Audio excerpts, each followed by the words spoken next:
যদি এতিয়ালৈকে আপোনালোকে অৰুণোদয় আঁচনিৰ বাবে আবেদন কৰা নাই তেনে ক্ষেত্ৰত আপোনালোকৰ বাবে সোণালী সুযোগ, কিয়নো অসমৰ মুখ্যমন্ত্ৰী হিমন্ত বিশ্ব শৰ্মা ডাঙৰে কিন্তু আকৌ নতুনকৈ ঘোষণা কৰিছে যে যিসকল ব্যক্তি এতিয়ালৈকে অৰুণোদয় আঁচনিৰ সুবিধা লাভ কৰা নাই সেইসকলে কিন্তু 30 জুনৰ ভিতৰত অৰুণোদয় আঁচনিৰ বাবে আবেদন কৰিব পাৰিব, কিয়নো অৰুণোদয় 3.0ৰ বাবে কিন্তু এতিয়াও আবেদন চলি আছে। চ' আপোনালোকে যদি এতিয়ালৈকে অৰুণোদয় আঁচনিৰ বাবে আবেদন কৰা নাই বা আবেদন কৰিছিল যদি আপোনালোকে টকা পোৱা নাই তেনে ক্ষেত্ৰত আপোনালোকে এই ভিডিঅ'টো চোৱাৰ পিছত কিন্তু অতি সহজতে অৰুণোদয় আঁচনিৰ বাবে আবেদন কৰিব পাৰিব। আৰু অৰুণোদয় আঁচনিৰ জৰিয়তে যি সুবিধা প্ৰত্যেক মাহতে 1250 টকাকৈ আপোনাৰ বেংক একাউণ্টত ল'ব পাৰিব। গতিকে আপোনালোকে ভিডিঅ'টো সম্পূৰ্ণ কৰি চাব আৰু ভিডিঅ' ভাল পালে নিশ্চয় লাইক আৰু কৰি চেনেলটো ছাবস্ক্ৰাইব কৰিবলৈ পাহৰি নাযাব এনেকুৱা ইম্পৰ্টেণ্ট ভিডিঅ'সমূহ পাবলৈ। তো মই এতিয়া আপোনালোকক ষ্টেপ বাই ষ্টেপ দেখুৱাম যে আপোনালোকে অৰুণোদয় আঁচনিৰ ফৰ্মখন কেনেকৈ ফিল আপ কৰিব, লগতে আপোনালোকৰ কি কি নথিপত্ৰৰ প্ৰয়োজন হ'ব, ইয়াৰ লগতে আপোনালোকে ফৰ্মটো ক'ৰ পৰা লাভ কৰিব। চ' এতিয়া চাওক আপোনালোকে ফৰ্মটো কেনেকৈ ফিল আপ কৰিব। এতিয়া চাওক এপ্লিকেশ্যন ফৰ্ম ফৰ অৰুণোদয় 3.0 আপোনালোকে নিশ্চয় দেখিবলৈ পাইছে। তো প্ৰথমতে আপোনালোকৰ প্ৰয়োজন হ'ব এক কপি ফটো।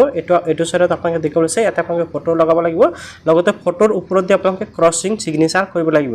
অ'কে, এতিয়া আপোনালোকে ষ্টেপ বাই ষ্টেপ ফৰ্মটো ফিল আপ কৰিব লাগিব। এতিয়া চাওক প্ৰথমতে সোধাইছে are you an existing beneficiary under Orunodoi scheme. যদি আপোনালোকে আগৰ পৰা অৰুণোদয় আঁচনি লাভ কৰিছে তেনে ক্ষেত্ৰত ইউজ কৰিব নটা নকৰিব। তাৰপিছত দ্বিতীয় অপশ্যনটোত ইয়াতে সোধা হৈছে যে আপোনালোকৰ ৰেচন কাৰ্ডৰ নাম্বাৰ আছে নাই, অৰ্থাৎ ৰেচন কাৰ্ড নাম্বাৰ ইয়াতে আপোনালোকে বহাব লাগিব। তাৰপিছত ইয়াতে আছে ডিষ্ট্ৰিক্ট, আপোনালোকৰ ডিষ্ট্ৰিক্টৰ নাম বহাব। তাৰপিছত LSA অৰ্থাৎ আপোনালোকৰ বিধানসভা সমষ্টিৰ নামটো দিব লাগিব। অ'কে, এই ডিটেইলছখিনি দিয়াৰ পিছত ইয়াতে আপোনালোকে দিব লাগিব এপ্লিকেণ্ট ডিটেইলছ, অৰ্থাৎ আপুনি যোনজন ব্যক্তিৰ ফৰ্ম ফিল আপ কৰিছে বা যোনজনৰ বাবে এপ্লিকেশ্যন কৰিব সেইজনৰ ব্যক্তিৰ ডিটেইলছ দিব লাগিব। তো প্ৰথমতে আছে এপ্লিকেশ্যন ফাৰ্ষ্ট নেম, অৰ্থাৎ মহিলাজনীৰ প্ৰথম অংশৰ নেমটো দিব, আৰু ইয়াতে চাওক মিডিল নেম লাষ্ট নেম।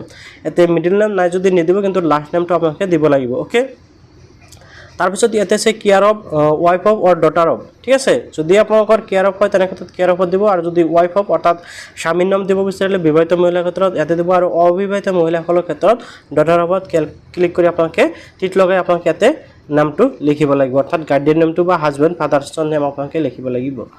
তাৰপিছত ইয়াতে আছে জেণ্ডাৰ, আপোনালোকে মেল ফিমেল যিটো হয় আপোনালোকে এইটো দিব লাগিব, এণ্ড ইয়াতে আপোনালোকে দিব আছে ডেট অফ বাৰ্থ আপোনালোকে দিব।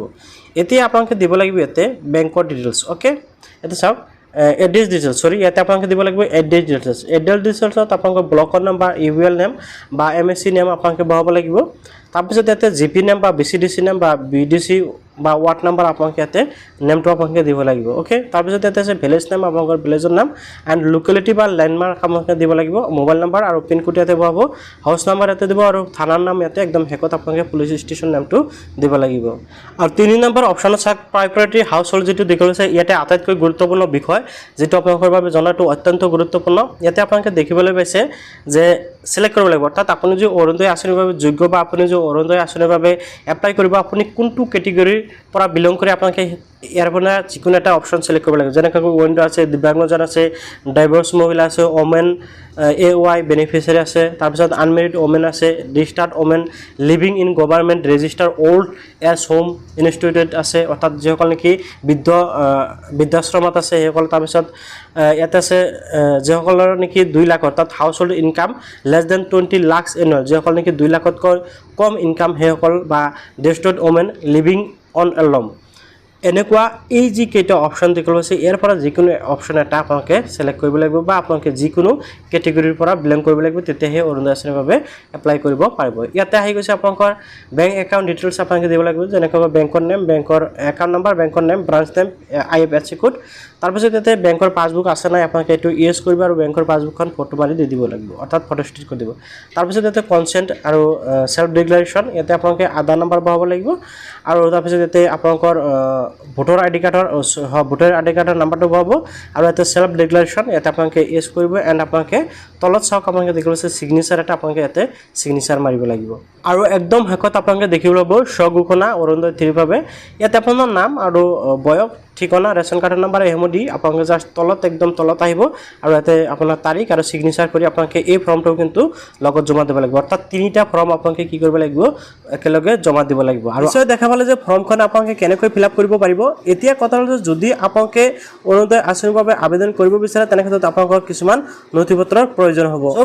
অৰুণোদয় আঁচনিৰ বাবে আবেদন কৰিবলৈ আপোনালোকৰ কি কি নথিপত্ৰৰ প্ৰয়োজন হ'ব। ইয়াতে চাওক এখন ৰেচন কাৰ্ড, এগৰাকী অৰুণোদয় হিতাধিকাৰী, অৰ্থাৎ আপোনালোকৰ কিন্তু ৰেচন কাৰ্ড থাকিব লাগিব, আধাৰ সংযুক্ত বৈধ ৰেচন কাৰ্ড থকাটো বাধ্যতামূলক, অৰ্থাৎ আপোনালোকে যদি অৰুণোদয় আঁচনিৰ বাবে আবেদন কৰিব বিচাৰে তেনে ক্ষেত্ৰত আপোনালোকৰ ৰেচন কাৰ্ড সৈতে আধাৰ লিংক থাকিব লাগিব আৰু আপোনালোকৰ ৰেচন কাৰ্ড থকাটো বাধ্যতামূলক। তাৰপিছত অসমৰ স্থায়ী বাসিন্দা হ'ব লাগিব আৰু ইয়াতে কোৱা হৈছে 18 বছৰৰ ঊৰ্ধ্বত যিকোনো মহিলাই এই আঁচনিৰ বাবে আবেদন কৰিব পাৰিব। তো আপোনালোকৰ কি কি নথিপত্ৰ লাগিব সেয়া নিশ্চয় বুজি পালে। আপোনালোকৰ বেংক একাউণ্ট লাগিব, ৰেচন কাৰ্ড থাকিব লাগিব, ভোটাৰ আইডি থাকিব লাগিব। এইকেইটা ডকুমেণ্টছ হ'লে আপোনালোকে অৰুণোদয় আঁচনিৰ বাবে আবেদন কৰিব পাৰিব।